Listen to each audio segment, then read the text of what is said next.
So waistcoats are a huge trend, but there are some things you need to keep in mind when styling them. This is a very cute set. This is part of a suit from Shona Joy. And this is like a sort of cropped waistcoat.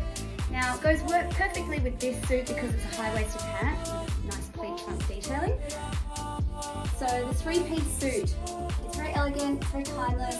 Love the man style, suiting vibe.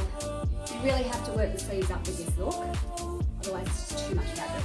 This little number is from Country Road. I like it with a sort of suit style pant, or this is a bit more relaxed with the denim cargo.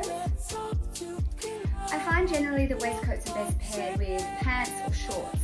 It can work with certain skirts if they're a kind of a preppy vibe, there's pleating or something suit-like about it, but not the pencil skirt. It's generally a man style sort of trend. This is where I've landed.